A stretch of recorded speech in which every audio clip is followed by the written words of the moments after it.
Revelação profético-apostólico. Revelação através dos profetas e dos apóstolos. Como pode ser inferido das muitas citações bíblicas incluídas no texto em cima, há substancial apoio bíblico para o conceito mormon do plano de Deus, inclusive a existência pré-mortal, o propósito desta vida e o potencial do homem para progredir eternamente. Alguns pontos, no entanto, devem ser mencionados. Primeiro, embora a maioria da Bíblia seja bela por sua simplicidade, o texto santo, no entanto, contém muitas contradições aparentes, passagens difíceis de entender e ensinamentos ambíguos que permitem várias interpretações.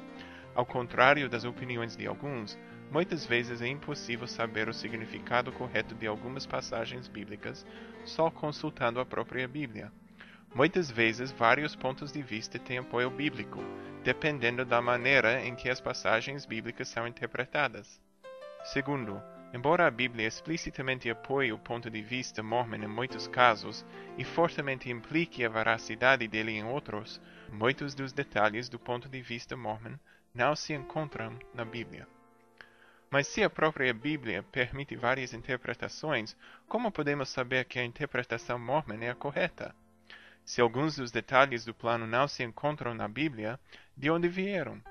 A resposta de ambas essas perguntas é a revelação moderna.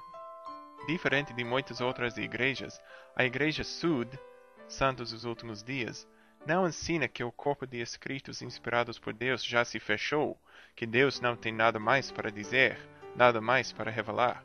Concordamos com o filósofo Ralph Waldo Emerson do século XIX, quando ele declarou corajosamente à Faculdade de Teologia da Harvard: "É o meu dever dizer que nunca houve maior necessidade para revelação nova do que agora. A doutrina de inspiração já se perdeu. Milagres, profecia, vida santa só existem na história antiga. Os homens agora falam de revelação como algo antigamente dado e então fechado, como se Deus fosse morto. É a responsabilidade de um professor religioso verdadeiro mostrar-nos que Deus é, não era, que ele fala, não falava." A revelação com que sonhou Emerson de fato existe hoje. Assim como Deus comunicava com seus filhos antigamente, ele comunica conosco em tempos modernos.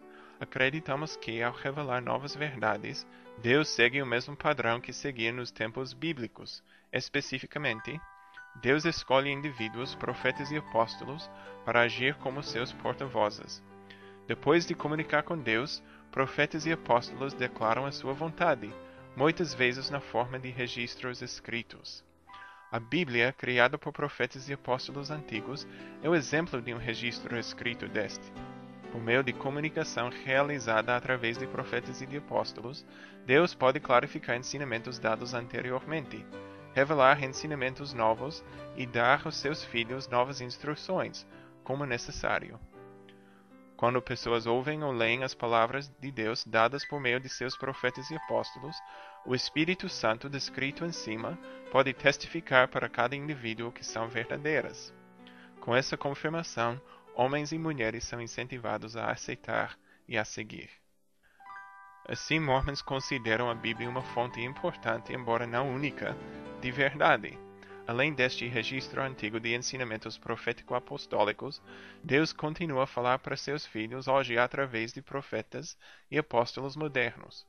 É por este processo de revelação moderna que muito do plano de Deus tem sido revelado, e é por esta revelação que as Escrituras podem ser corretamente interpretadas. Joseph Smith. Mormons acreditam que Joseph Smith, um rapaz de fazenda do século XIX do estado americano de Nova York, foi o primeiro profeta que Deus chamou nos tempos recentes. Religião era um assunto polêmico na Nova Inglaterra do século XIX. De fato, tanto os professores estavam falando em como evitar os fogos de inferno que a religião ficou conhecido como o Distrito Queimado. Neste ambiente, é fácil entender por que o jovem Joseph Smith ficou preocupado com o bem-estar de sua própria alma. Na esperança de achar a salvação, Joseph queria se afiliar com alguma religião, mas ficou confuso enquanto visitava as várias igrejas. Embora todas falassem de Jesus Cristo, os ensinamentos de cada igreja eram vários e frequentemente contraditórios. Além disso, cada religião citava a Bíblia para justificar os seus ensinamentos. Cada religião interpretava a Bíblia de maneiras muito diferentes. No entanto, Joseph não perdeu a sua confiança na Bíblia e continuou a lê-la regularmente. Um dia chegou a ler Tiago 1,5, uma escritura que o tocou profundamente. Se, porém, algum de vós necessita de sabedoria, peça a Deus, que a todos dá liberalmente e não lhes impropera, e ser-lhe-á concedida. Se alguém precisava de sabedoria, era Joseph. Ele decidiu pôr à prova a promessa de Tiago. Um dia de primavera no ano 1820, Joseph foi a um bosque perto de sua casa para perguntar a Deus com qual religião ele deveria filiar-se. Foi a primeira vez que ele orou em voz alta.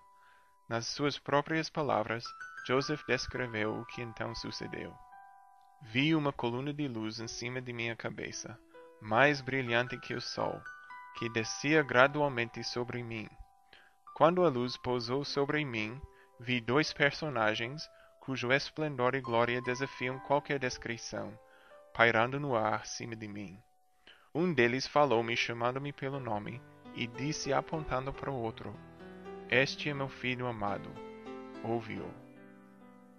Nesta primeira visão, Cristo disse a Joseph que nenhuma das igrejas então existentes possuía a autoridade divina de agir no nome de Deus, e que nenhuma delas tinha a plenitude do Evangelho de Cristo. Foi dito a Joseph que nos anos vindouros Cristo restauraria sua igreja como existia antigamente. Ele novamente revelaria suas verdades aos seus filhos através de um profeta servo moderno, Joseph Smith. Depois do martírio de Joseph no ano 1844, Deus chamou um outro profeta, um homem chamado Brigham Young. Depois da morte de Brigham, mais um profeta foi novamente chamado. Esta linhagem profética tem sido preservada até hoje.